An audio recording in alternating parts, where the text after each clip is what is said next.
Warahmatullahi wabarakatuh. Tonton Rupat Viral, subscribe, like, share, and comment. Assalamualaikum warahmatullahi wabarakatuh. Alhamdulillah Bapak-Bapak, Ibu-Ibu yang kami hormati, selanjutnya acara yang kita nanti-nanti, mari sama-sama kita dengarkan tausiah dalam rangka memperingati Isra wal Mi'raj Nabi besar Muhammad sallallahu alaihi wasallam tahun 1444 Hijriah kepada Al-Ustaz Habib Akmal Al-Baiti. Kami persilakan dengan segala hormat.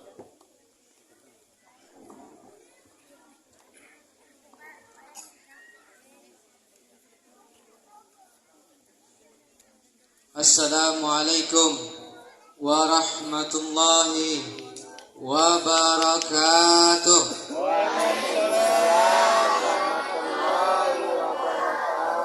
Alhamdulillah. Alhamdulillahil qawi sultanuh al-wadihi burhanuh al-mabsuti fil wujudi karamuhu wa ihsanuh wa ashhadu an la ilaha illallah syahadatan tu'ibu bihal lisan amma tadammanahu al-janan minat tasdiqi biha wal izan wa ashhadu anna sayyidana Muhammadan عبد الصادق في قوله وفعله والمبلغ عن الله ما أمره بتبليغه لخلقه من فرده ونفله اللهم صل وسلم بأجل الصلوات وأجمعها وأزكى التحية وأوسعها على سيدنا محمد sallallahu alaihi alladzina irtaqau sahwatal majdi bi qurbih wa tafayya'u zilalas sarafi bi wuddihi wa hubbih rabbi israh li sadri wa yassir li amri wahlul 'uqdatam min lisani yafqahu qawli subhanaka la ilma lana illa ma 'allamtana innaka antal alimul hakim. Yang saya hormati dan muliakan daripada pimpinan Ponpes Pondok Pesantren Al-Hidayah Basnas Riau, yakni Al-Ustadz Al-Mukarram Ustadz Odi Saparudin. Kita doakan khusus untuk beliau, semoga beliau istiqamah di dalam mendidik antum semua ini santri dan santriwatinya, amin.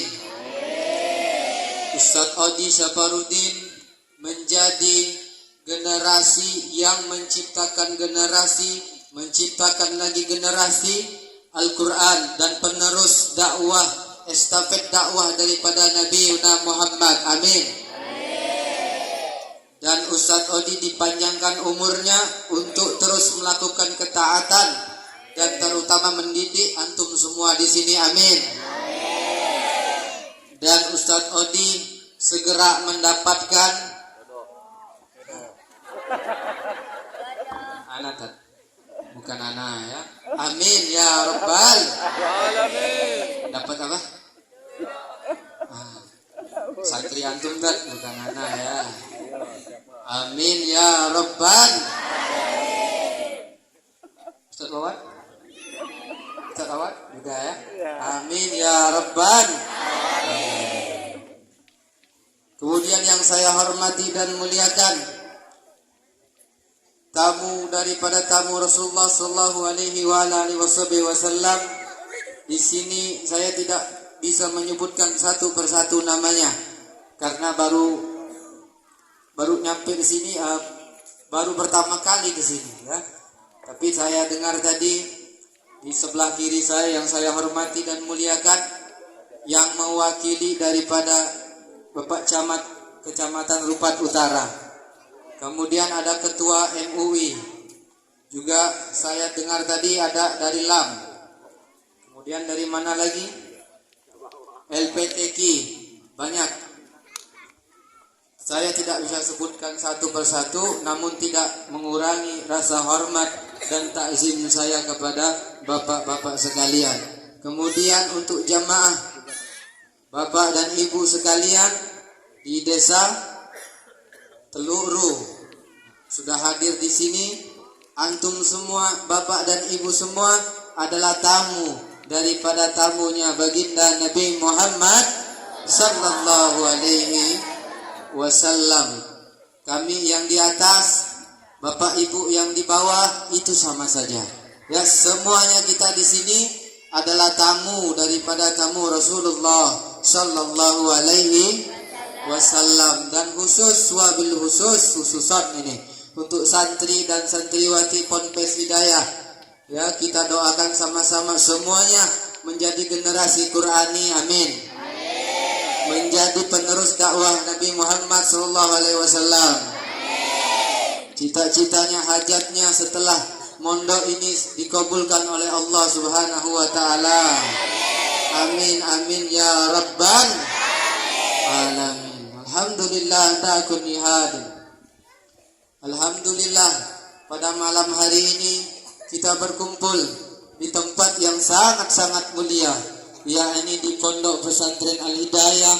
Dengan sama-sama kita duduk di sini untuk memperingati, merayakan, bersenang, bergembira, mengambil hikmah serta pelajaran dari perjalanan Isra wal Mi'raj daripada baginda Nabi Muhammad sallallahu alaihi wasallam.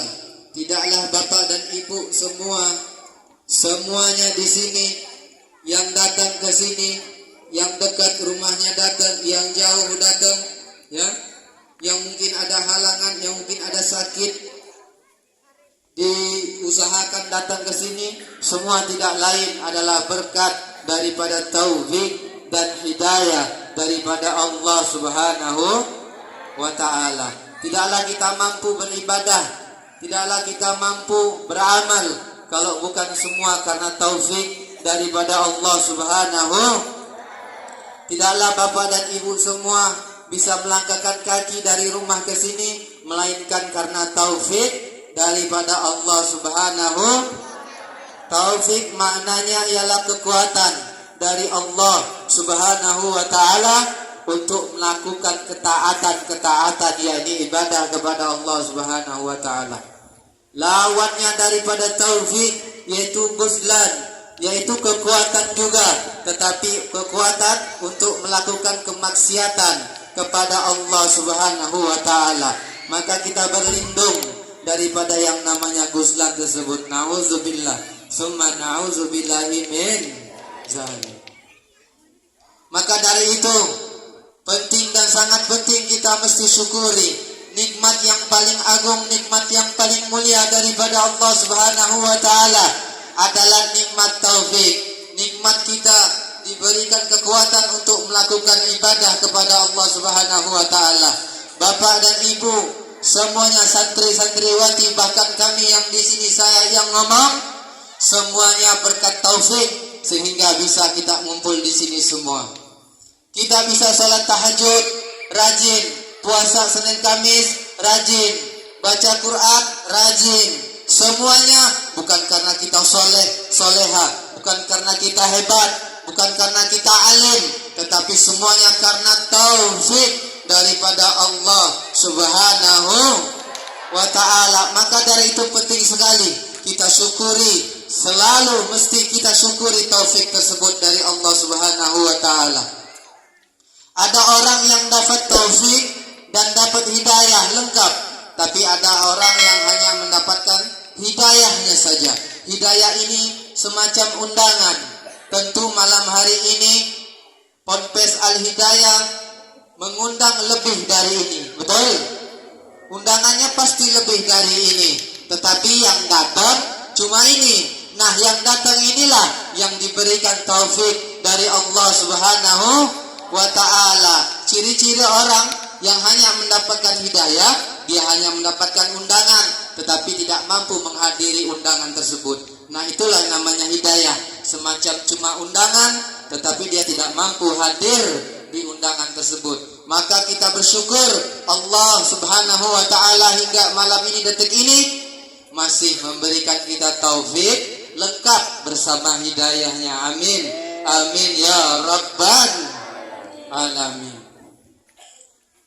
Satu lagi nikmat yang paling agung, nikmat yang paling mulia adalah nikmat yang sering dilupakan orang-orang kebanyakan, yaitu nikmat ditutupnya aib kita oleh Allah Subhanahu wa ta'ala. Seandainya malam ini, detik ini, aib yang ada pada diri saya dibuka, mungkin saya adalah orang yang berjalan di muka bumi ini yang paling busuk, yang paling jijik, yang paling hina di mata manusia, karena pakaian itu tidak bisa mencerminkan seseorang. Maka dari itu kita harus sadar diri bahwa kita di sini dipanggil Habib, dipanggil Kiai, dipanggil Ustadz, dipanggil apalagi Ustazah, semuanya itu karena Allah menutupi aib daripada aib kita. Betul?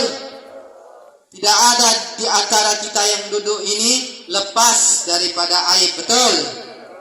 Betul? Makanya itu mesti kita syukuri. Selain nikmat taufik, maka nikmat ditutup aib adalah nikmat yang paling luar biasa yang diberikan Allah Subhanahu wa ta'ala. Mengapa sampai Allah tutup aib kita?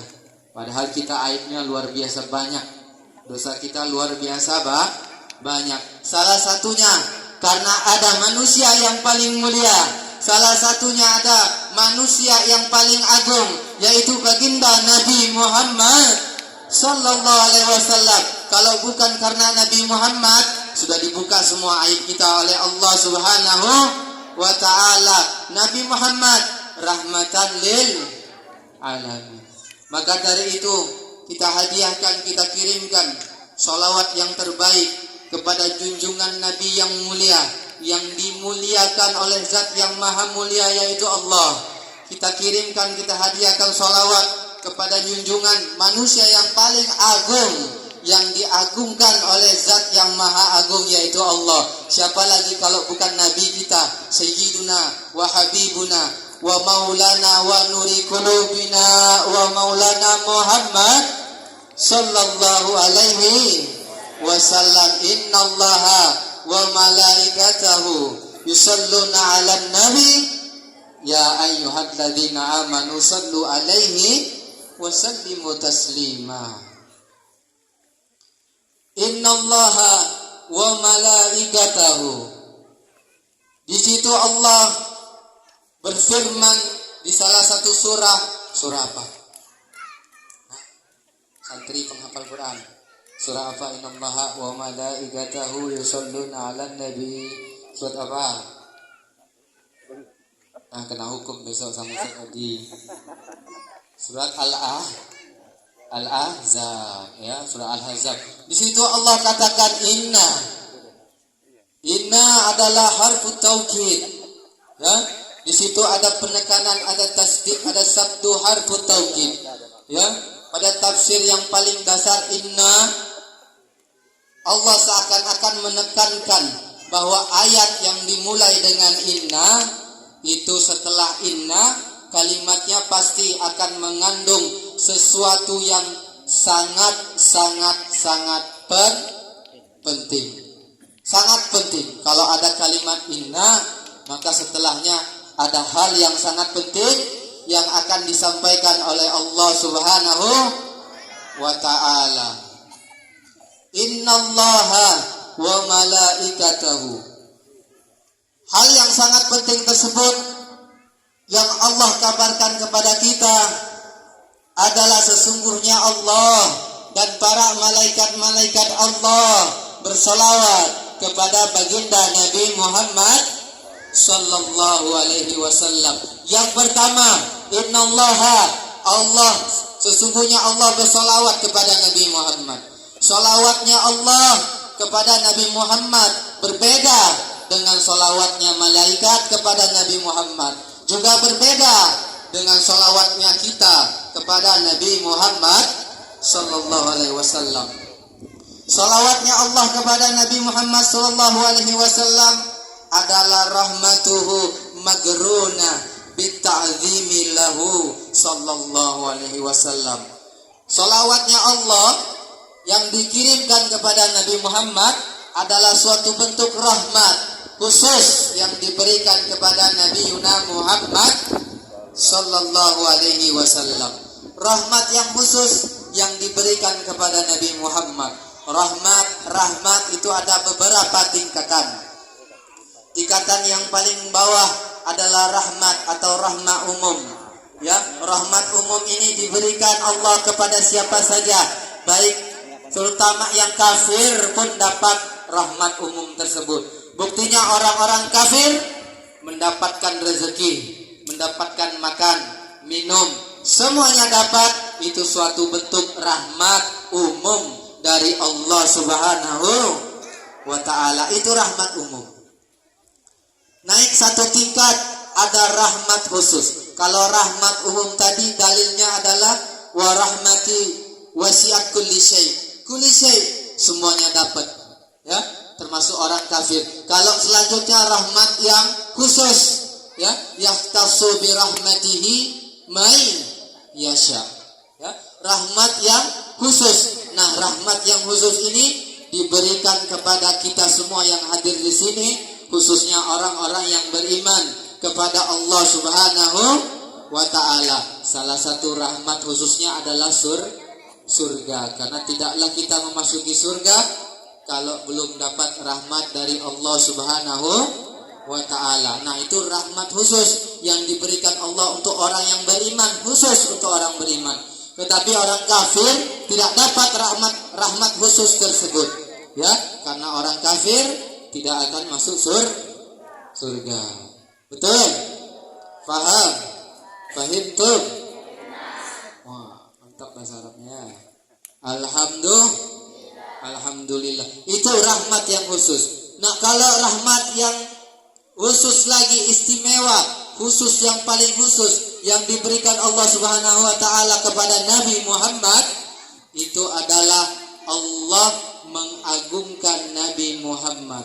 Allah memuliakan Nabi Muhammad sallallahu alaihi wasallam. Itulah sholawat yang khusus dari Allah kepada Nabi Muhammad sallallahu alaihi wasallam. Innallaha wa malaikatahu. Setelah Allah bersalawat kepada Nabi, diperintahkan juga bersalawat kepada Nabi, yaitu para malaikatnya Allah Subhanahu wa ta'ala. Malaikat Allah Subhanahu wa ta'ala banyak, betul? Puluhan, ribuan, ratusan, jutaan, Allah alam, kita tidak tahu, ya. Ya, banyak sekali malaikat Allah Subhanahu wa ta'ala. Betul? Betul.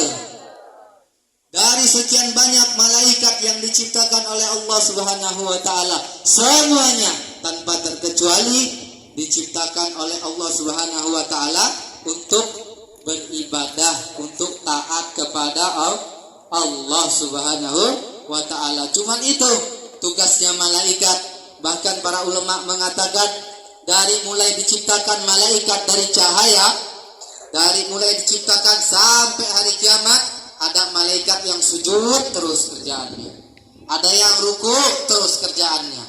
Memang begitu diciptakan oleh Allah Subhanahu wa ta'ala. Tugasnya hanya satu, beribadah kepada Allah Subhanahu wa ta'ala. Malaikat adalah makhluk yang paling mulia. Ya, malaikat adalah makhluk yang mulia. Di dalam Al-Qur'an Allah sebutkan la ya'sunallaha ma amarahum. Apalagi sambutannya? Wa yaf'aluna ma yu'marun. Ya, tidaklah malaikat Allah itu bermaksiat kepada Allah Subhanahu wa ta'ala, dan segala perintah daripada Allah Subhanahu wa ta'ala pasti akan dilakukan oleh malaikat tersebut. Betul? Malaikat tidak membangkang, malaikat tidak pernah ingkar. Kalau Allah katakan A, ya A dia, karena tugasnya begitu. Maka dari itu malaikat Allah Subhanahu wa ta'ala tidak diberikan nafsu, ya, tidak butuh makan, tidak butuh minum, tidak butuh tidur dan lain-lain, karena mereka malaikat tidak punya nafsu. Tapi satu, ingat baik-baik satu hal, tugas yang wajib selain beribadah kepada Allah Subhanahu wa ta'ala, malaikat Allah ditugasi untuk bersolawat kepada baginda Nabi Muhammad sallallahu alaihi wasallam. Tugasnya malaikat adalah bersolawat kepada Nabi Muhammad sallallahu alaihi wasallam. Kalau tadi Allah, solawatnya Allah itu maknanya rahmat bagi Nabi Muhammad sallallahu alaihi wasallam. Kalau malaikat bersolawat kepada Nabi Muhammad beda lagi maknanya, yaitu maknanya al-istighfar. Al-istighfar. Jadi malaikat kalau solawat kepada Nabi Muhammad itu suatu bentuk istighfarnya malaikat, yaitu memohonkan ampunan untuk manusia yang mulia, yang paling mulia, yaitu Nabi Muhammad sallallahu alaihi wasallam. Jadi timbul pertanyaan dong, Beb. Ya, kalau malaikat memintakan ampunan untuk Nabi, berarti Nabi banyak dosa. Berarti Nabi ada salahnya. Berarti Nabi ada dosanya. Kok sampai-sampai Allah suruh malaikat istighfar untuk Nabi? Gimana tuh? Apa Nabi ada dosa? Nabi ada salah? Ada? Tidak ada. Tapi bentuk istighfar malaikat Allah untuk Nabi Muhammad adalah menaikkan maqam atau kedudukan daripada Nabi Muhammad sallallahu alaihi wasallam. Istighfar ada dua, ya. Istighfar seperti kita, yaitu memohon ampunan atas dosa dan salah. Tapi istighfarnya untuk Nabi beda. Istighfarnya untuk menaikkan derajat atau maqam atau kedudukan baginda Nabi Muhammad sallallahu alaihi wasallam. Jadi istighfar tidak selalu identik dengan dosa. Istighfar tidak selalu identik dengan kesalahan. Contohnya begini, ya. Ada seorang laki-laki, ya, yang sholat, ya. Laki-laki tersebut sholat 5 waktu, ya. Kita anggap sholat isya. Dia sholat isyanya pakai kain sarung menutup aurat, tetapi dia tidak pakai baju, tidak pakai pakaian, tapi tertutup auratnya. Sah atau tidak sholatnya? Sah atau tidak?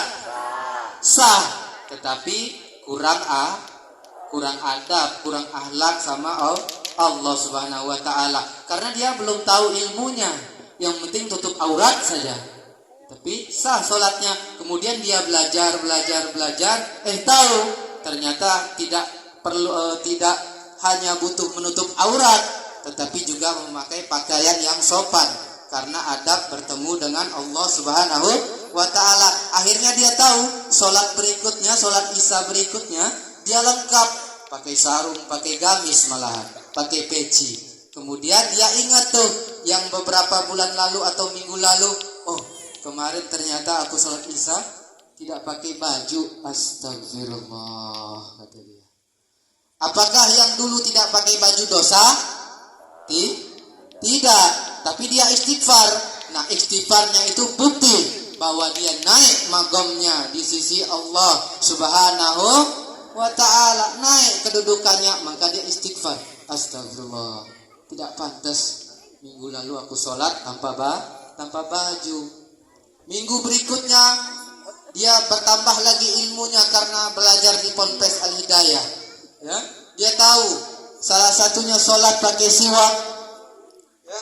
Bawa siwak, santri bawa siwak enggak? Kalau dulu saya pondok, kalau enggak bawa siwak kena tendang. Ustaz Odi, ditendang Ustaz Odi.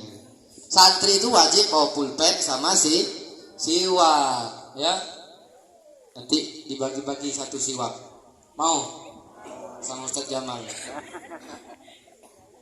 Nah, tagih. Ya. Tagih sama Ustaz Jamal. Berminggu-minggu dia mencari ilmu lagi, ya. Dapatlah dia ilmu bahwa sholat itu kalau pakai siwak itu seakan-akan kita melebihi, bahkan lebih afdol, ya Ustaz, ya, daripada 70 rakaat tanpa siwak. Akhirnya dia pakai siwak, dia beli siwak, dia sholat isya pakai siwak.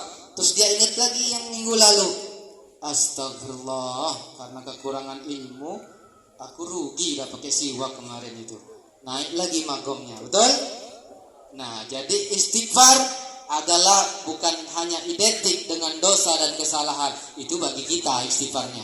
Tapi bagi Nabi Muhammad, malaikat ngirimkan solawat kepada Nabi Muhammad supaya Nabi Muhammad setiap detik, setiap nafasnya para malaikat, bahkan setiap nafasnya kita, Nabi Muhammad selalu naik derajatnya, makomnya, kedudukannya. Bahkan tidak heran kita Nabi Muhammad menjadi manusia yang paling mulia karena selalu diistighfarin oleh malaikat Allah Subhanahu wa taala. Beda berapa nih, Kak? Ngantuk? Ngantuk? Udah malam lagi. Hah? Baru pembukaan. Kedua atau ketiga? Alhamdulillah. Sallu ala Nabi Muhammad sallallahu alaihi wasallam. Itu bentuk sholawat kepada malaikat. Salah, kepada Nabi Muhammad dari malaikat, dari Allah, dari malaikat, dari yang ketiga siapa? Innallaha wa malaikatahu. Setelah Allah, malaikat, ada kalimat di situ yusalluna 'alan nabi. Yusalluna memakai fiil. Yang santri senior yang jawab. Ya, santri senior yang jawab. Yusalluna memakai fi'il mudhari, yaitu apa artinya fi'il mudhari? Perbuatan, ya, pekerjaan yang sedang dilakukan atau yang senantiasa dilakukan. Maknanya kenapa Allah tidak pakai fi'il madi atau fi'il yang sudah masa lampau? Kalau kita pakai fi'il madi berarti innallaha wa malaikatahu sallau 'alan nabi. Nah, itu fi'il madi. Berarti sesungguhnya Allah dan para malaikat sudah solawat, telah solawat. Tidak ada lagi solawat kalau pakai fi'il madi. Tapi Allah tekankan di situ memakai fi'il mudhari yusalluna. Artinya adalah istimror. Istimror itu adalah selalu, sedang, senantiasa dan terus menerus Allah dan para malaikat bersolawat kepada baginda Nabi Muhammad sallallahu alaihi wasallam. Ada salah satu ulama di Mekah namanya As-Sayyid Muhammad bin Alawi bin Abbas Al-Maliki Al-Hasani. Ya, beliau dipanggil Abuya Al-Maliki. Ya, pondok pesantrennya namanya Rusaifah di Mekah sana. Beliau pernah didatangi oleh Wahabi. Ada Wahabi sini? Aman?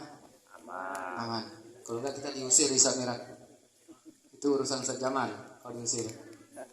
Ya, pernah didatangi Abu Ya Maliki, pernah didatangi Wahabi. Ditanya, "Wahai Abu Ya Maliki," dia mau ngetes ilmunya Abu Ya Maliki. "Kalau emang engkau pintar, cerdas, ulama hebat, jawab pertanyaan saya. Allah saat ini sedang apa?" Kata Wahabi. Dijawab sama Abu Ya Maliki pakai dalil yang tadi. Innallaha wa malaikatahu yusalluna 'alan nabi. Ditanya Allah sedang apa? Sedang ngapain sekarang? Jawabannya Allah sedang bersolawat kepada baginda Nabi Muhammad sallallahu alaihi wasallam. Sekarang jam 10:30 tanggal 17 Februari Jumat malam Sabtu, Allah pun lagi bersolawat kepada baginda Nabi Muhammad sallallahu alaihi wasallam karena istimrar, terus menerus, tidak ada henti-hentinya Allah dan para malaikat bersolawat kepada Nabi Muhammad. Terus kita manusia yang justru harus berterima kasih karena ditutup aib jelek kita, malas bersolawat kepada baginda Nabi Muhammad sallallahu alaihi wasallam. Baru setelahnya Innallaha wa malaikatahu yusalluna 'alan nabi ya ayyuhalladzina amanu sallu alaihi wa sallimu taslima. Ya ayyuhalladzina amanu, wahai orang-orang yang beriman. Amanu, beriman. Ada satu riwayat dari Ibnu Abbas mengatakan, kalau ada ayat yang depannya ya ayyuhalladzina amanu, maka sama setelah ya ayyuhalladzina amanu pasti ada perintah yang sangat penting yang mesti dikerjakan oleh kita, Ya ayyuhalladzina amanu kutiba alaikumussyam. Berarti perintah pentingnya adalah puasa. Ya ayyuhalladzina amanu, banyak lagi kan?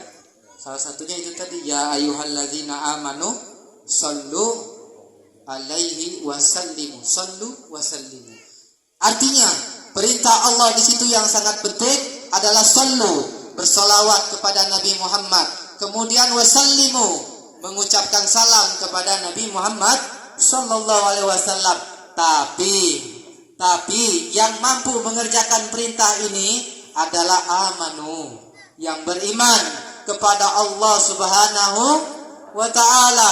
Maka tidaklah beriman seseorang kadarnya atau indikatornya dia tidak mau bersolawat kepada baginda Nabi Muhammad, itu berarti orang tersebut tidak terpanggil oleh Allah dan orang tersebut tidak punya iman, tidak digolongkan menjadi orang di dalam golongan orang-orang yang beriman. Dan mudah-mudahan kita di sini yang duduk adalah digolongkan oleh Allah Subhanahu wa taala orang yang amin ya rabbal.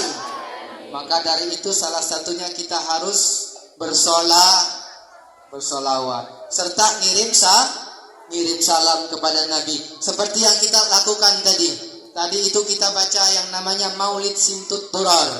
Maulid Simtud Durar ini karangan daripada Al-Habib Ali bin Muhammad bin Husain Al-Habsyi, ya. Kira-kira mungkin seumpamanya Maulid Simtud Durar yang tadi kita baca, kita dengar, itu bisa dikatakan adiknya Barzanji. Nah, Maulid Barzanji itu punya adik. Nah, adiknya Maulid Simtud Durar. Beda generasi saja.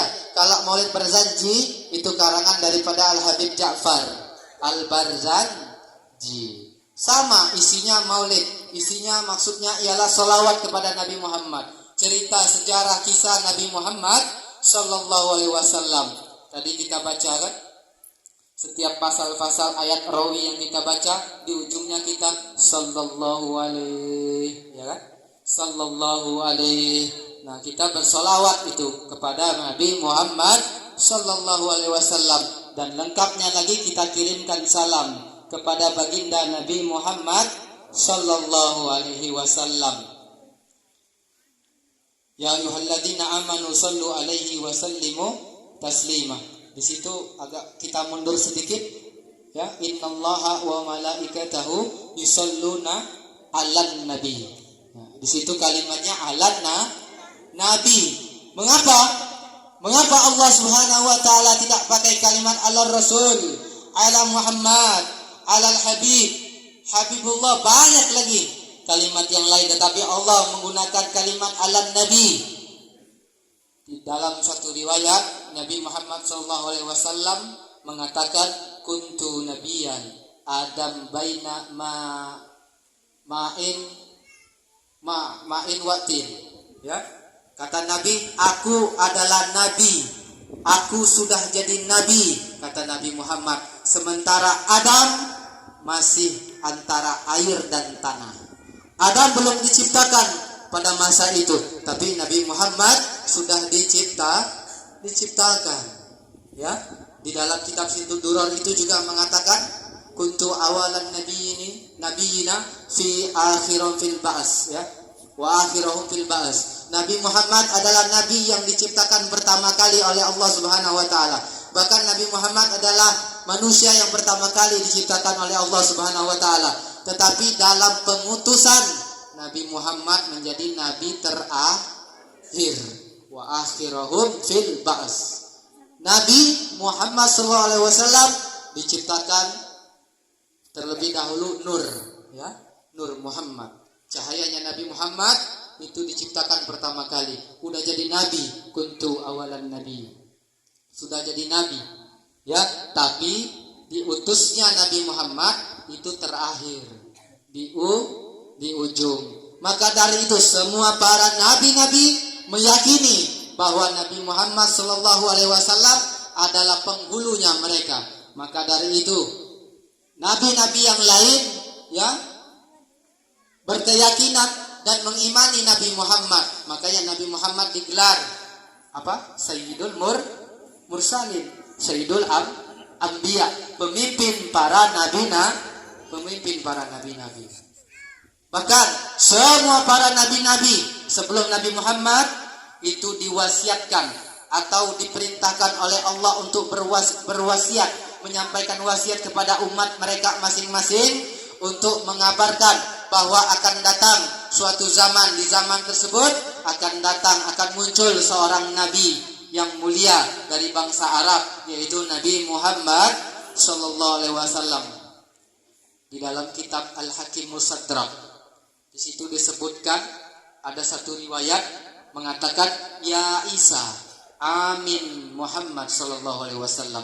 Jadi Nabi Isa diperintahkan untuk beriman kepada Nabi Muhammad sallallahu alaihi wasallam. Bahkan di situ wa'mur, perintahkan kata Allah kepada Nabi Isa untuk kalau seandainya umatmu wahai Isa bertemu dengan Nabi akhir zaman, maka wajib untuk mengimani Nabi Muhammad sallallahu alaihi wasallam. Jadi semua nabi-nabi itu berpesan sama umatnya, mengabarkan bahwa akan datang nabi, yaitu Nabi Muhammad sallallahu alaihi wasallam. Maka Nabi Muhammad diutuslah terakhir kali di antara semua nabi. Tidak ada lagi nabi setelah Nabi Muhammad sallallahu alaihi wasallam. Artinya apa? Kalau kita mundur lagi ke belakang, Nabi Muhammad diciptakan yang pertama kali sebelum adanya dunia ini, sebelum adanya bahkan akhirat. Nabi Muhammad lah yang dulu, yang lebih dahulu diciptakan oleh Allah Subhanahu wa ta'ala. Dalam satu riwayat, laula Muhammad ma khalaqtu afla, laula Muhammad ma khalaqtu jannah, laula Muhammad ma khalaqtu nar, laula Muhammad ma khalaqtu Adam, laula Muhammad ma khalaqtu Adam. Kalau bukan karena Nabi Muhammad, tidak akan aku ciptakan Adam alaihi salam.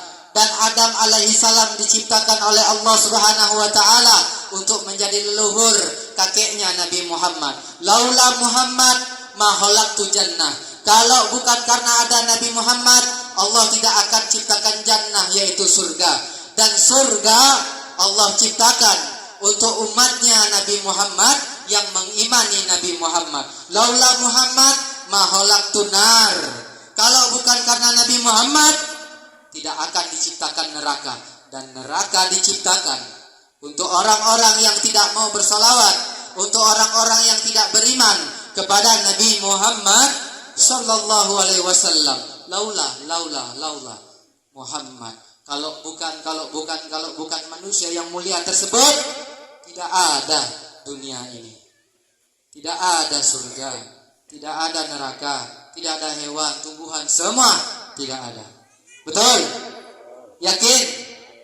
Yakin? Mana suaranya ngantuk?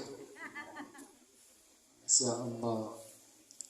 Bahkan dalam riwayat tersebut mengatakan di ujung riwayatnya, Allah menciptakan aras pertama kali. Setelah diciptakan aras itu, arasi berguncang dengan sangat dahsyat, goyang, ya, tidak tenang aras. Lalu Allah letakkan kalimat la ilaha illallah Muhammadur Rasulullah. Maka seketika itu aras berhenti bergoyang, berhenti berguncang, aman arasnya. Maka dari itu bisa kita ambil sedikit pelajaran dari situ.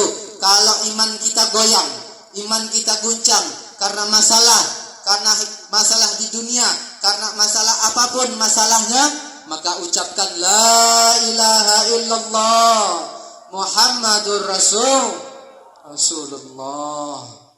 Insya Allah aman, hilang semua masalah yang menyapa kita. Amin ya Rabbal alamin. Padahal susu makanya. Udah malam? Belum, ya. Udah malam. Lanjut. Tapi banyak angin tadi. Anginnya mana? Kayak mau hujan tadi. Kalau hujan lanjut. Baru pelan suaranya lagi. Insya Allah kalau hujan, panas, itu semua Allah yang ngatur, ya. terima aja kita. Kadang kita tidak dikasih hujan minta hujan, ya. Ketika hujan dikasih minta panas pula, apa maunya ini orang? Betul? Betul. Jadi terima saja, ya. Qada, ketetapan dari Allah Subhanahu wa taala. Maka dari itu sepantasnya lah kita bersolawat kepada baginda Nabi Muhammad sallallahu alaihi wasallam. Jasa Nabi itu tidak terbalas oleh apapun.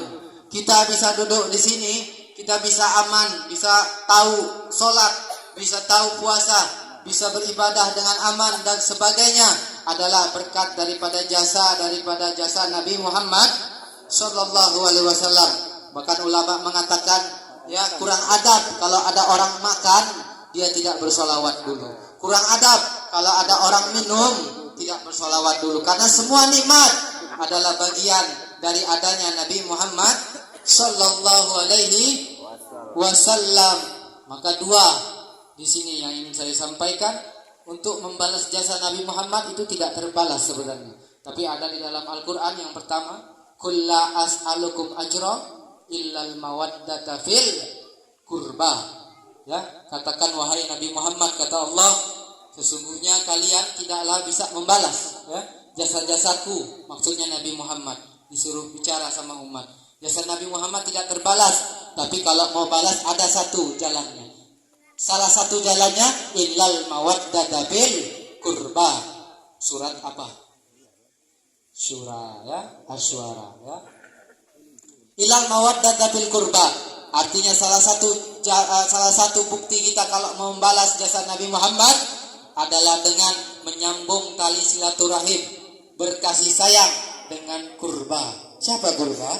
Yaitu kerabat keluarganya Nabi Muhammad sallallahu alaihi wasallam. Karena dimanapun kalau kalian semua bapak ibu ada tahu keluarganya Nabi Muhammad, datangi, sambung silaturahim. Itu bentuk salah satu membalas budi jasa daripada Nabi Muhammad sallallahu alaihi wasallam. Bahkan orang manusia yang sudah dijamin surga, yaitu Abu Bakar As-Siddiq, mengatakan, lebih aku sukai menyambung silaturahim kasih sayang kepada keluarganya Nabi Muhammad dibandingkan dengan keluargaku sendiri. Masya Allah. Itu yang pertama. Yang kedua, udah pasti untuk membalas budi jasa Nabi Muhammad dengan banyak-banyak bersolawat kepada baginda Nabi Muhammad sallallahu alaihi wasallam.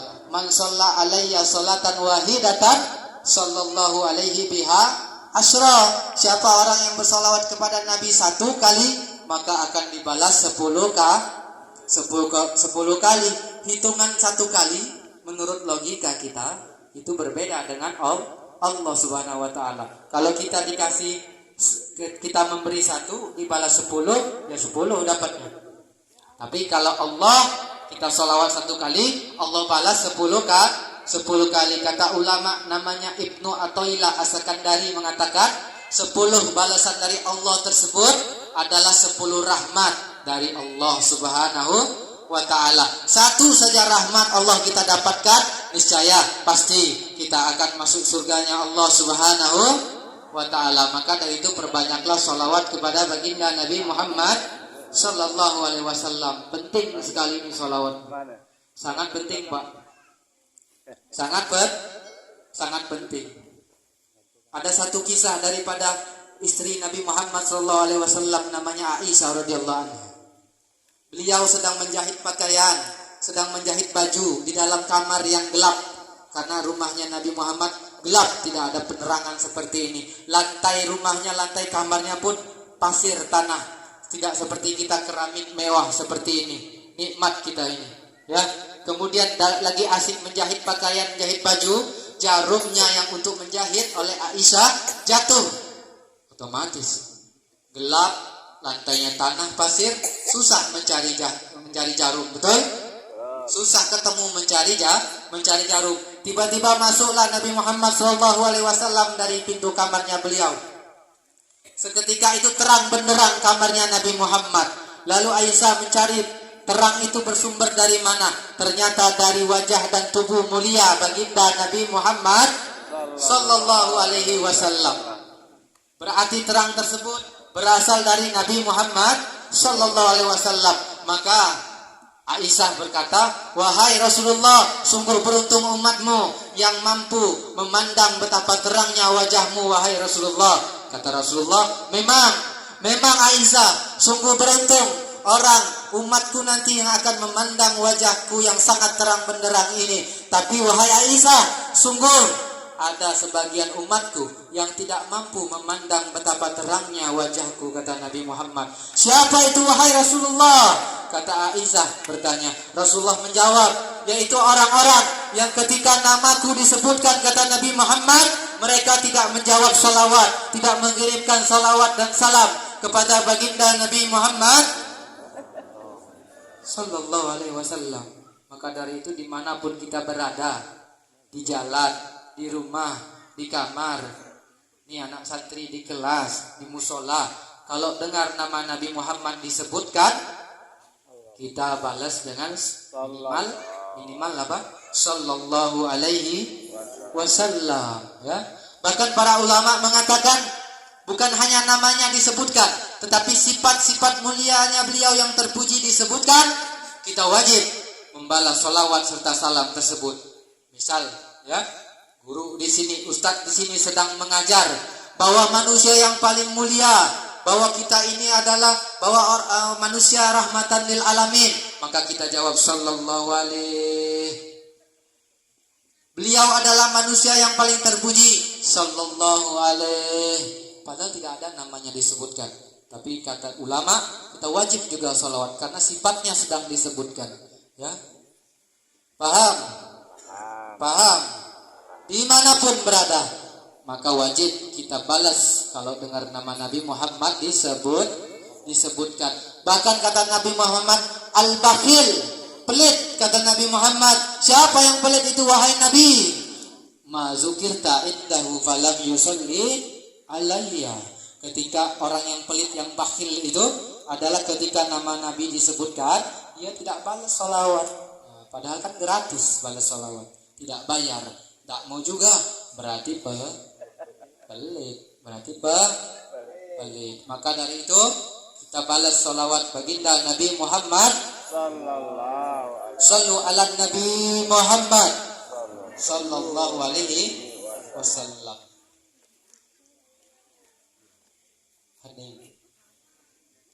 Jam berapa? Jam 12. Jam berapa tadi? Sampai jam 11 saja kan ya? Ya. Jangan banyak-banyak. Saya ini tausiah, tapi yang dengarnya ustadz semua, ustazah semua, ya. Nah, karena udah diperintah aja sama Ustaz Udi, maka saya mau menjelaskan ya, berkisah saja di sini. Betul. Alhamdulillah ala kulli hal. Berkaitan dengan peristiwa Isra Mi'raj, kayaknya ini udah setahun sekali kita Isra Mi'raj, udah tahu semua riwayat Isra Mi'raj, ceritanya gimana, kisahnya gimana, betul? Apa perlu dikisahkan lagi? Perlu. Apa perlu dikisahkan lagi Isra Mi'raj perjalanannya gitu? Perlu. Sedikit saja, mengambil barokah. Perjalanan Isra itu perjalanan di bumi. Kalau Mi'raj itu perjalanan di langit. Sudah kalau udah itu aja udah.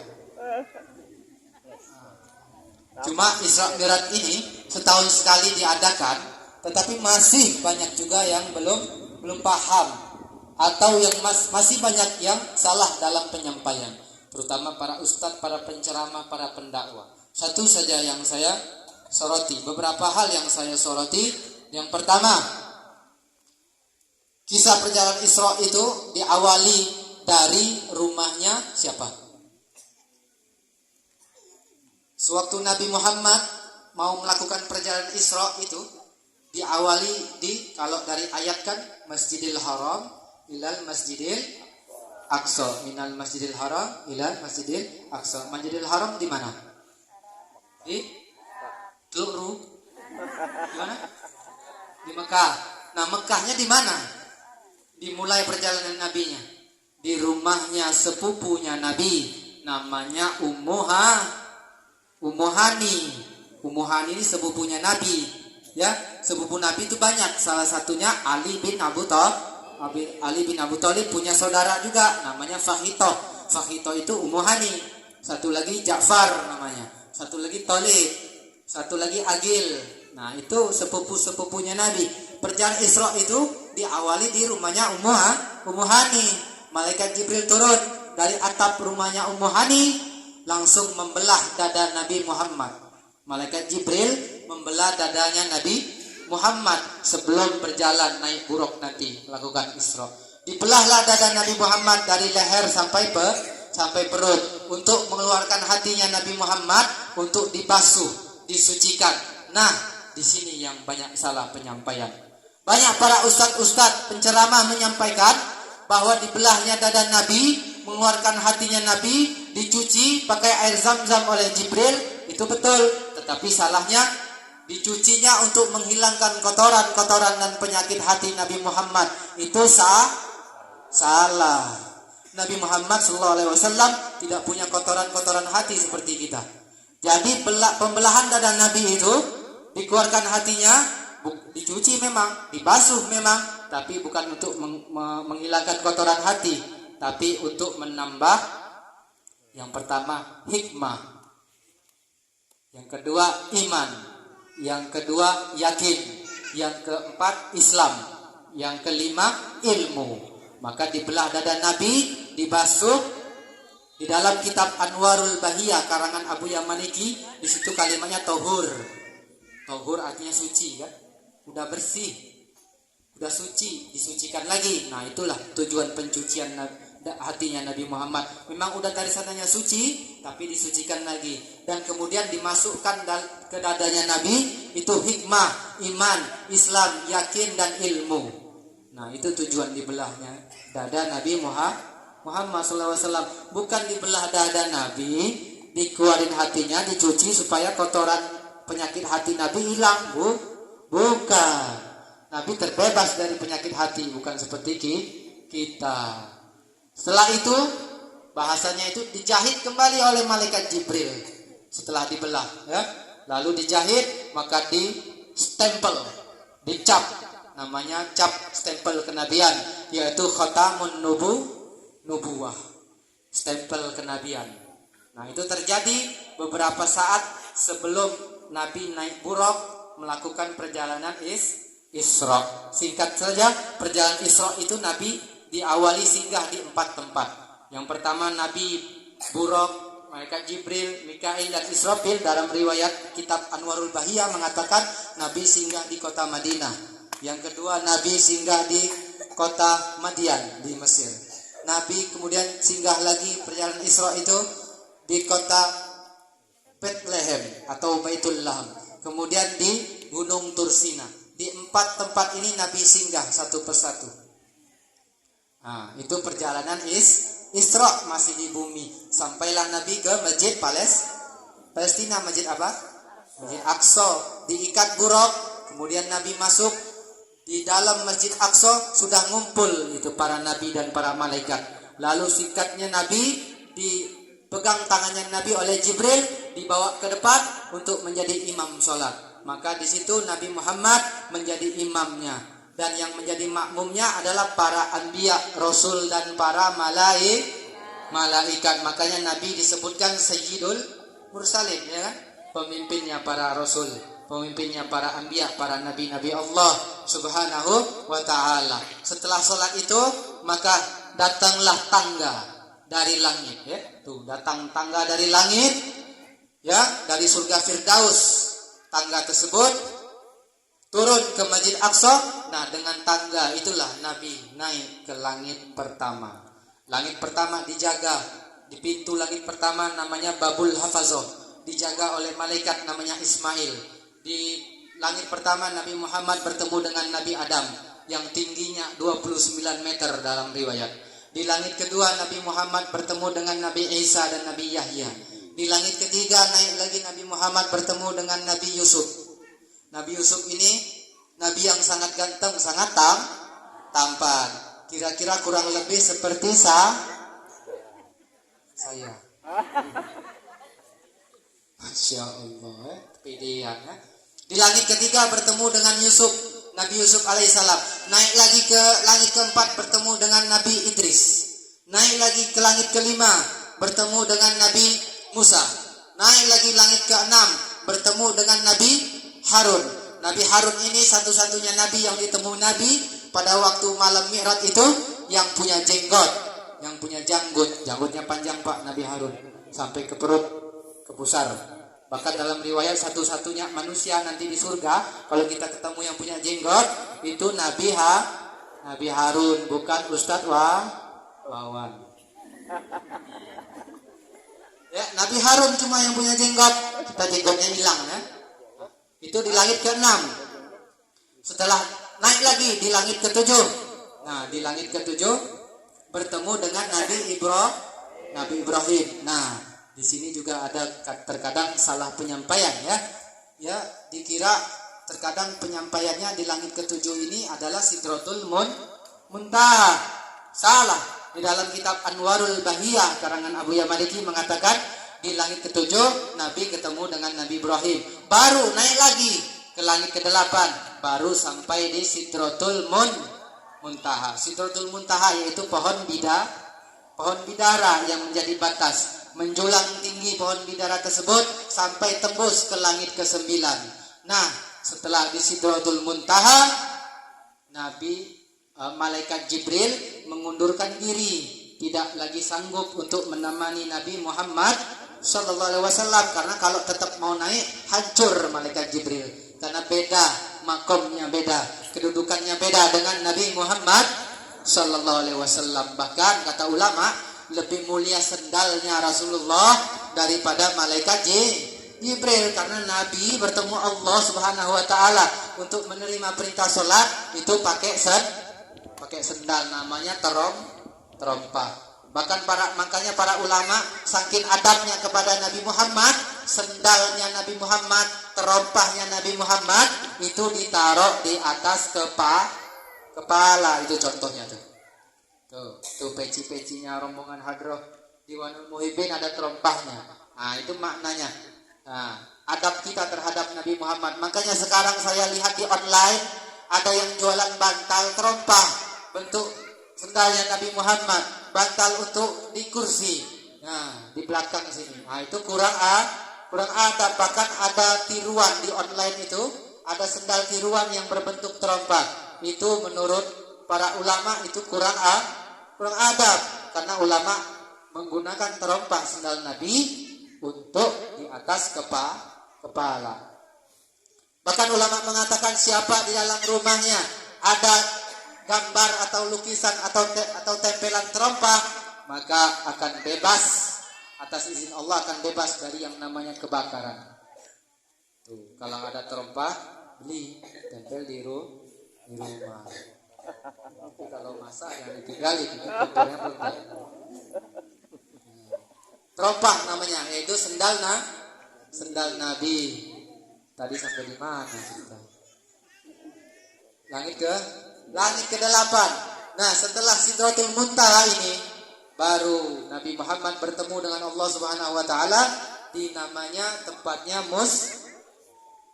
Mustawa, ya, di Mustawa.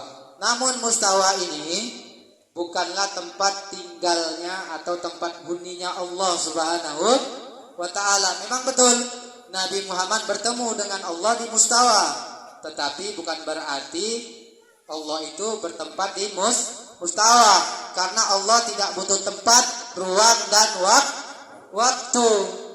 Tempat melihatnya saja di Mustawa, bukan berarti Allah tinggal di Mustawa. Contoh, kita kalau mau ketemu Ustadz Odi di ruangnya, gitu kan, ruang kepala sekolah, ruang pimpinan, bukan berarti Ustadz Odi tidurnya di ruang kepala sekolah, betul? Paham kan? Nah, itu maksudnya Mustawa. Di Mustawa itulah Nabi Muhammad SAW menerima perintah sholat. ujung-ujungnya ke sholat Isra Mi'raj ini. Betul? Nah, jadi semua sudah tahu, semua sudah sadar akan kewajiban dari Allah Subhanahu wa taala, yaitu salah satunya sholat. Di dalam mazhab Syafi'i mengatakan siapa orang yang meninggalkan sholat dengan sengaja tanpa uzur, apalagi malas, maka hukumnya fasik. Fasik ini lebih dekat ke kekufuran, lebih dekat ke kafirnya kalau fasik ini. Makanya hati-hati kalau kita meninggalkan sholat 5 waktu. Awalnya Nabi diberita 50 waktu, ya kan? Tapi tawar menawar, ya. Turun ke langit ke-7, ketemu Nabi Musa, naik lagi ke mustawa, akhirnya dapat 5 waktu. Alhamdulillah. Kalau sempat 50 waktu mungkin tidak sanggup. Betul.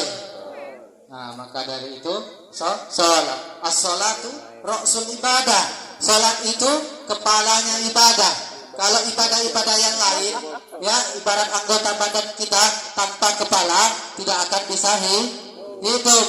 Ibadah yang lain, apapun ibadah yang kita lakukan tanpa kepalanya, yaitu sholat, maka percuma. Apalagi sholat yang pertama kali dihisab. Betul. Udah mulai. Tuh. Alhamdulillah. As-sholatu imadu. Nah, siapa orang yang mendirikan sholat, mendirikan agama. Siapa yang tidak mendirikan sholat berarti merobohkan agama.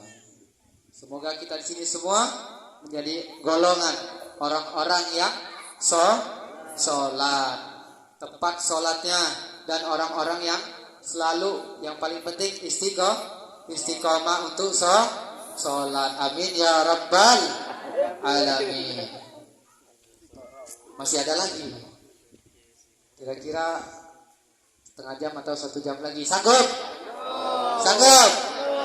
Sekarang jam 11 kurang 10, kurang 5 kalau di jam saya. Kalau jam Teluk saya tidak tahu. Ini jam Jambi, karena saya ini dari Jambi, Pak, Bu. Saya dari Jambi, ya, jauh Jambi. Tapi udah lama di sini, kira-kira 6 bulan di sini, tinggalnya di Batu Panjang, ya. Katanya ada orang Jambi di sini, kata Ustaz tadi. Ada santri, kan? Santriwati atau santriwan? Laki-laki. Mana orang Jambi, tunjuk tangan. Jambinya di mana? Tahu ya orang. Mana? Hah?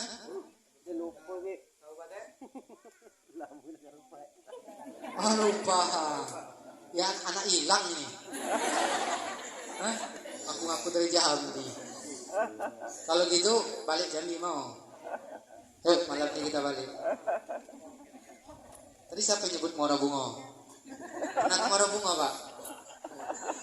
Muara Bungo itu kabupaten di Jambi. Kalau saya tinggalnya di Kota Madianya di provinsi Jambi. Nah, nanti main-main ke Jambi, Pak, ya. Bapak semua main ke Jambi, saya tinggal di sini. Gantian, bosan dari Jambi. Mending di sini ada laut, ya. Di Jambi tidak ada laut, sungai. Ya, sungainya airnya kuning pulau. Keruh, ya. Sini ada laut, ada pantai.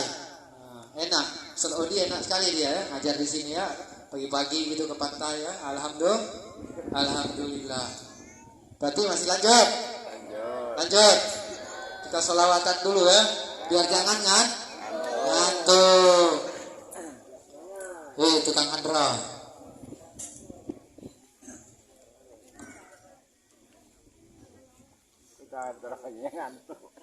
Allahumma salli wa sallim wa barik wa alaihi. Semuanya harus sholawat, ya. Salatullah salamullah ala Rasulillah. Salatullah salamullah ala yasin habibillah. Bismillah.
Sallu ala Nabi Muhammad sallallahu alaihi wasallam.